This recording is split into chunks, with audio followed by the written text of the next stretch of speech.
Cruisin' with Anita is brought to you in part by the Marine Industries Association. You're listening to Cruisin' with Anita, live aboard Bahamas Paradise Cruise Lines. A better way to get away. On 95.9 and 106.9 FM, the True Oldies channel. Cruisin' with Anita is sponsored by the Palm Beach County Tourist Development Council. I feel like Florida. I feel like Florida today. Now, here's Anita Mitchell. Happy Wednesday, everybody. And thank you for tuning in. This is Anita Mitchell with Cruisin' with Anita, and we are broadcasting today from the beautiful Grand Classica. And I'm on my favorite radio station, the True Oldie station, 95.9 in the Palm Beaches and 106.9 if you're on the Treasure Coast. Today we have a really,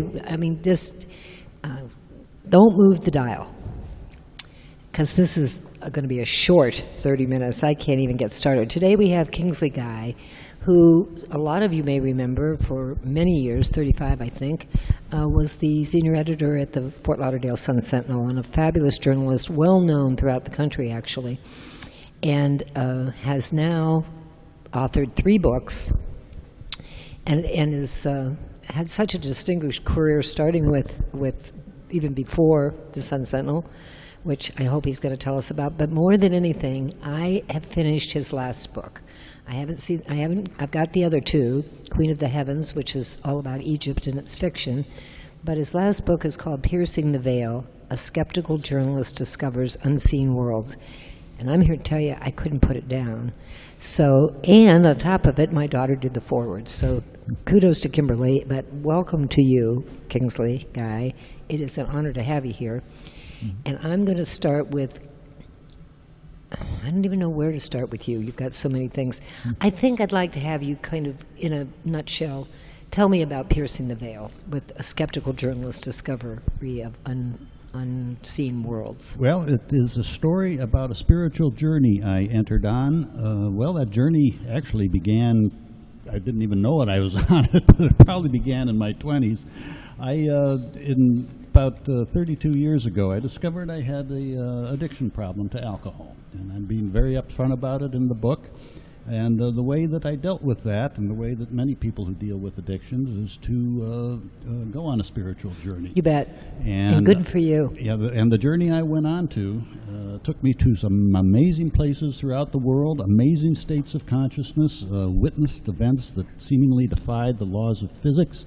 It's been a fascinating journey, and I wouldn't trade it for anything in the world. I'll bet. And in reading the book and then knowing you, actually, it's nice to see you again after many years. Since 1978, I think, was when I first met you. Journalism, by its very nature, is supposed to be skeptical. Yes. In a good sense. Today, maybe there's more editorials going on than there is pure journalism. But you were known to have the art of journalism in its very best form, and by nature it should be skeptical. So, like science, the thing that fascinated me was your stories coming from a very pragmatic point of view. So tell us a little bit about that. And skepticism, I'm still a skeptical journalist. You have to hit me upside the head a few times before I'll accept something as fact. But I've been hit upside the head so many times. Your head hurts? That the head hurts, yeah, and convinced me that there are more things to heaven and earth, Horatio, than are dreamt of in your philosophy, to quote Hamlet. And the events, just absolutely amazing. They started in my very young, at age 20, when my mother tragically committed suicide. I was on the other side of the world, and I felt terror. I felt a presence in the room.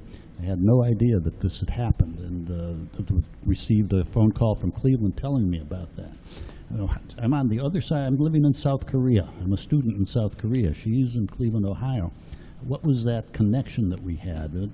And it at least planted the seed in my mind that maybe there are things going on that we can't see, that we can't hear, that we can't put our hands on, non-material things. Did it dawn on you that maybe there better be things that we don't know and can't see? Well, I was, like I said, a skeptic, and this did not change my mind, and I went for the next 20 years very skeptical about religion, very skeptical about the existence of God, or a spirit world. But then I began that spiritual journey. When you're faced with,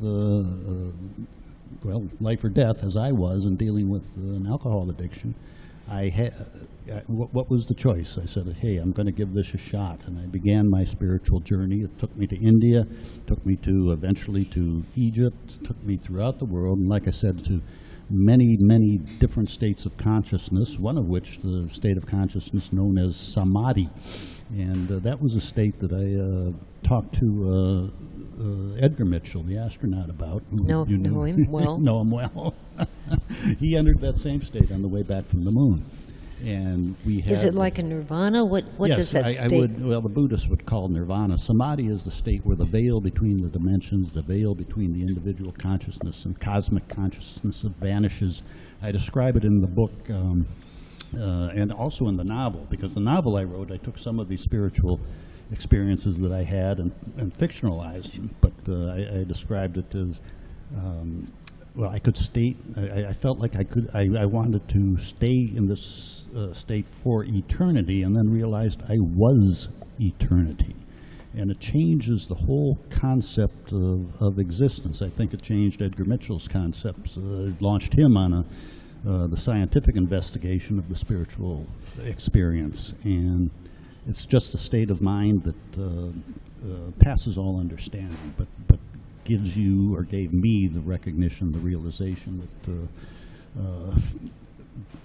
the soul continues on. The soul's been here forever, and the soul continues on after our death. It really allows one, I think, to look into the abyss and the fears and realize, hey, whatever happens, everything's going to be okay. Why aren't we in that state all the time, and why isn't everybody in that state? You could not function as a biological creature in that state, because things like meeting newspaper deadlines. The pragmatism would come in, right? Yeah, absolutely. So that was one of the states that profound experience. Many profound experiences. How long does it last? Lasted to me for about 4 hours. And what did you do in that 4 hours? For those, this is such a fascinating subject, and you get all having lived with a man that explored the inner self, the inner space, as well as the outer space. In the 70s, then it was like the hole in the donut trying to explain it. And I still have a hard time wrestling with it, but it was a fascinating journey for me to watch and to be able to be that close to it. So I don't know that I've ever, either I'm goofy and I stay in that state, or I've ever reached that state. But for the audience that is a wanderer like I am, can you put it in some kind of terms that would be an example more human-like? Actually, no, because it's not not what we exist. Go, kids. It's not what we exist in the material world. And the Bible speaks of a peace that passes all understanding. That's part of it. It certainly is a state of ecstasy. However, it is a state that one could be in without drugs for eternity. Oh, absolutely. I have not had drugs or alcohol for 32 years. What triggered you to get into that state? Well, I was at an ashram up in upstate New York, the City Yoga Ashram, the Sri Muktananda Ashram. It was a special celebration. They brought 7 priests, Brahmin priests from India. And I was there for 2 weeks. I went through numerous ceremonies with the priests, the chantings in Sanskrit, the fire ceremonies.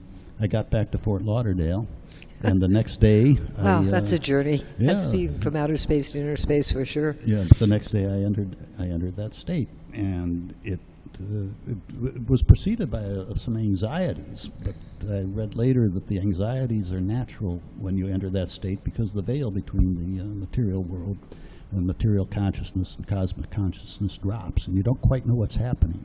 But you didn't do it on purpose. Exactly. I didn't do it on purpose, but I certainly went through the ceremonies on purpose. Now, the great yogis and such can enter it almost at will through meditation. I never thought that as a journalist meeting daily deadlines I was ever going to do that. I'll bet you're one of the few. We probably need a few more journalists to be in that state, quite frankly. And it was interesting being a journalist. Certain things I couldn't talk about when I was a journalist because, frankly, people would think I'd lost it. And I think with Edgar Mitchell, scientists, and he was a scientist, he was an engineer. 5 PhDs. Yeah, but he was not a part of the priesthood, the scientific priesthood. He was an astronaut. Although some in the everyday world kind of thought he was, and it was kind of an interesting thing to watch. But when I'm saying of the academic priesthood, he was not he was not. Didn't have to worry about losing his tenure if he went off and started exploring things. He was a test pilot. Yeah, so he was able to look at things from a perspective that many scientists can't look at because they're part of the tribe. I sometimes say there's 3 very dangerous pack animals in the world: wolves, journalists, and academics. Who, I think we all travel in packs to an extent, but it's like the priests back in Galileo's days who refused to look through Galileo's telescope at the moons of Jupiter.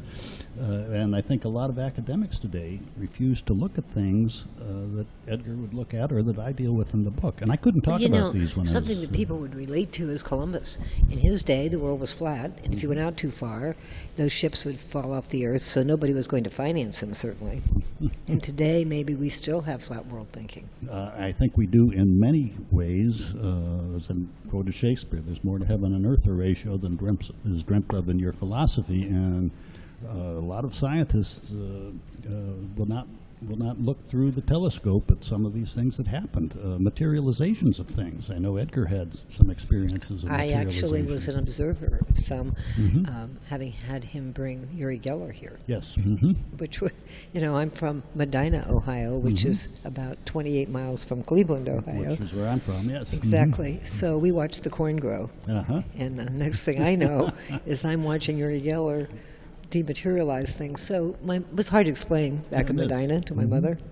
It's still hard to explain, It's very hard to explain, but it happens. In that sense, people will deny that it happens. It does not. It's happened to me. Well, maybe seeing isn't believing. Maybe believing is seeing. And once you've had the experiences, you can't turn back. You cannot. The denial that you may have been in beforehand vanishes, and there are laws of physics that we know nothing about, even though I think physicists might say we do. Or many right, we know everything we need to know. And while we're dematerializing and materializing, we're going to take one of those pragmatic commercial breaks. Okay. But stay close to your radio. Don't turn that dial. I'll be right back. You're listening to Cruisin' with Anita on 95.9 and 106.9 FM, the True Oldies channel. This program is brought to you by the Palm Beach County Tourist Development Council, who invites you to discover the Palm Beaches and explore all there is to do by watching thepalmbeaches.tv. Like it, watch it, share it, thepalmbeaches.tv. You're listening to Cruisin' with Anita, live aboard Bahamas Paradise Cruise Lines. A better way to get away on 95.9 and 106.9 FM, the True Oldies channel. Cruisin' with Anita is sponsored by the Palm Beach County Tourist Development Council. I feel like Florida. I feel like Florida today. Now, here's Anita Mitchell. We're back with Cruisin' with Anita with a fascinating, incredibly interesting guest today. Kingsley Guy is a well-known, distinguished journalist. Many years the editor of the Fort Lauderdale Sun-Sentinel. I know he was a writer for the New York Times. He's had an incredible journalist background, and now a distinguished author of 3 books. But his latest one is the one we're talking about today. It's called Piercing the Veil: A Skeptical Journalist Discovers Unseen Worlds, and it is. It's a subject that I remember in 1972 really was difficult to even discuss. People thought you were crazy, whatever. And there was some craziness in it, by the way. However, today, Kingsley, I think that people have a different perspective. First of all, let's take the UFO phenomenon. I think people pretty much know that we can't be the only planet in the universe. And if we are, the universe is in serious trouble. So even 20 years ago, you couldn't talk about that. And I know Ed's later years, before his passing, he spent a lot of time with some very distinguished scientists on the UFO issue. And because any of the astronauts or any pilots know that there's something out there. So from there, I think the whole world of knowing in consciousness has come a long way. Absolutely, it's come an enormous distance, and thanks in part to men like Edgar Mitchell and the Institute of Noetic Noetic. The Institute of Noetic Science. Okay, I got that And right. noetic, by the way, for those out there that haven't heard the word, because I hadn't when we came up with it, I was, interestingly, a part of Ed's starting the Institute of Noetic Science. Says noetic means the science of knowing. Yes, and you helped found that and done tremendous work. So yes, I think attitudes are changing, but when I was going through so many of these things, with my name on the masthead of a newspaper, I did not... well, that's kind of like being with NASA. I mean, it was tough. Yeah, I did not mention any of this to other than my closest friends. And now I'm retired from journalistic work. I don't have to worry about this, but these things happen, and I think I have a journalistic responsibility to report these things, as I did in Piercing the Veil. Well, you did a beautiful job in the book. You really did, and I could not put it down. It's got to be very fulfilling. It is extremely fulfilling, and the novel that I wrote, I took some of the spiritual experiences and I incorporated it into the novel set in ancient Egypt. I spent time in India. I spent time studying Eastern metaphysics. I lived in the Far East when I was a student, going way back. And I have a certain attraction to Eastern metaphysics. And when I got to Egypt for the first time, I was over there as a journalist. I was sent to the Middle East to do some writing.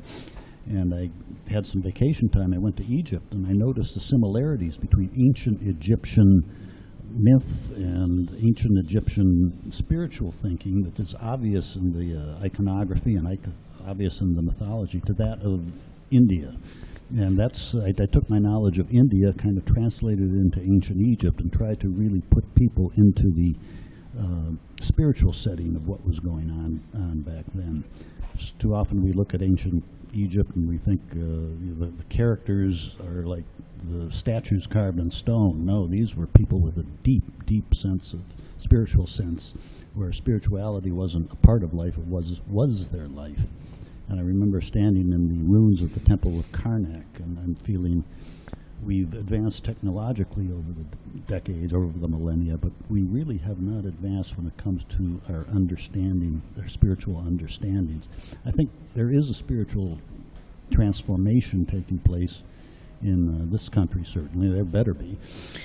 But the sooner the better. Yeah, and people are starting to question the materialism that's dictated our lives for so many years and saying, hey, what is the meaning and purpose?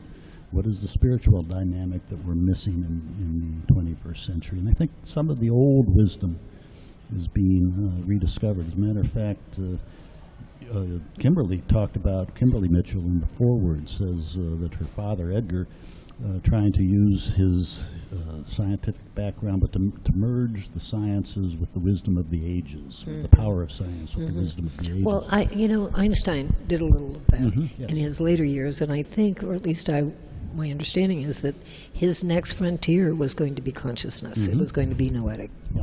And interesting, one of the quotes I use actually in the acknowledgments at the back of the book is of Thomas Edison. And Edison said, people say I created things. I didn't create anything. I was like a record. I got images from outside, and I just assembled these thoughts. So men like Edison, who, by the way, was a member of the Theosophical Society, which was at the end of the 19th century, a organization that's still in existence, that had some very, very profound ideas and thinking that took Eastern metaphysics and brought them to the fore in the Western world. We've been dealing with medicine from Chinese medicine for years, and now finding that it's something that works. Yeah, absolutely. And the subtle body, the energy body that the acupuncturists talk about. Right. I mean, Western allopathic medicine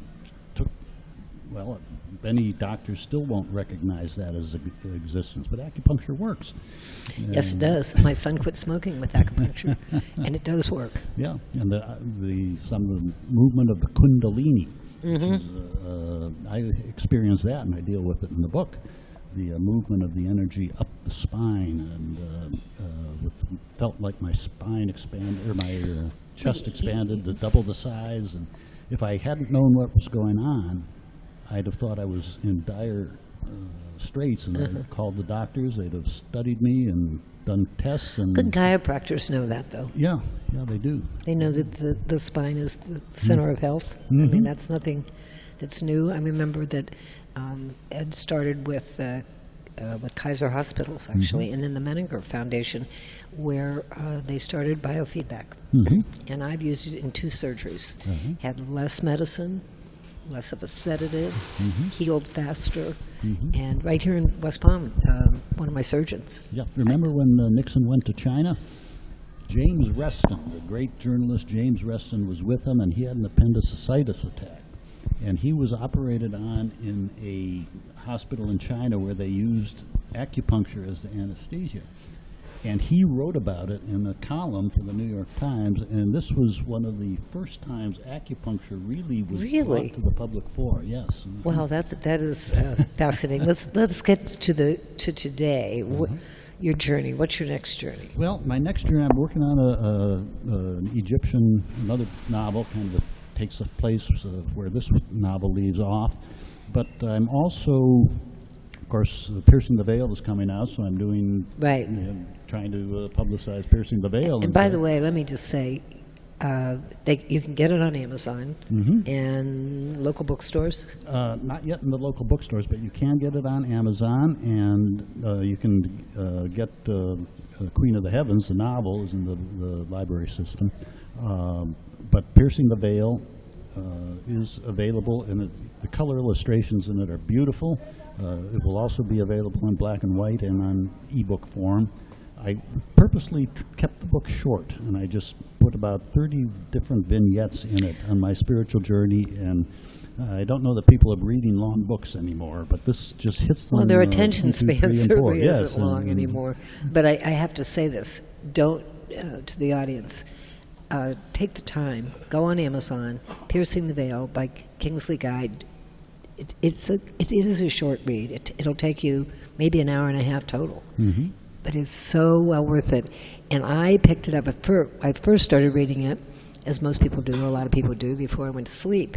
And then it didn't put me to sleep, so it didn't serve the purpose, but it certainly awakened me. And it's something that is provocative. It'll challenge a lot of beliefs, and that's a good thing. In a good way, you did a beautiful job with the journey to not make people feel uncomfortable or fearful.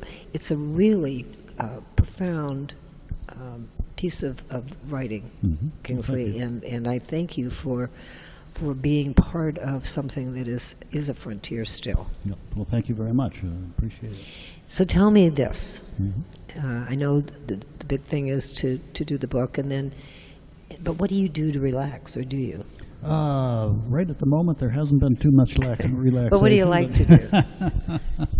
Well, I used to like to play golf, but that took too much time, and I said I don't have time to do that. I've still got places to go and people to see and things to write about. So, I'm not sure where the journey is taking me, but as you see, if you read the book, I followed what Carl Jung, I think, coined the term synchronicities. These coincidences with meaning, and I've had these synchronicities throughout my spiritual journey over in India, in Egypt, and I've followed them, and we'll see where it takes us. I would like to get back to India. I'd like to get back to Egypt. I'd like to keep exploring what I've explored in this book. One of the thoughts that I had was maybe to write another short book about some of the people you wouldn't think had a spiritual context in their lives, and like Thomas Edison, like Henry Ford, who believed in reincarnation. Einstein as well. You go back and explore some of the spiritualist movements. Alfred Russel Wallace, whose name is on Origin of Species with Darwin, studied the events, the physical seances, where things flying around the room and such, which I've experienced. William Crookes, preeminent scientist in the 19th century, late 19th century Britain, went to study this, and all the other scientists said, great, Crookes is going to prove this to be all a fraud and a fake. And he studied it and said, no, these events actually happen. I can't let you go without asking you, can you square all of this with today's turmoil in political sense? The turmoil is supposed to be there. Is that would part say of our growth? Sometimes you have to hit that wall in order to reconstruct things into a. Could we stronger- hurry? No, I think we better, and I think maybe I think the world is, well, certainly the United States, I think, is having some spiritual stirrings where they're. I think so. I saying- think you have to have chaos, and out of that'll come. We teeter, but ever forward, baby. I want to leave the audience and you with something that was my favorite quote on every speech that Ed Mitchell ever did, and Frank Sinatra sang Nancy, right, at the end of his show, or My Way. It always ended anything I was in the audience with this saying, God sleeps in the minerals, awakens in the plants, walks in the animals, and thinks in man. And on that note, those of you that are driving today, I want you to be real safe, think good thoughts, and I'll be back next Wednesday. In the meantime, it's Anita Mitchell wishing you green lights and blue skies. Bye-bye. Cruisin' with Anita is brought to you in part by the Marine Industries Association.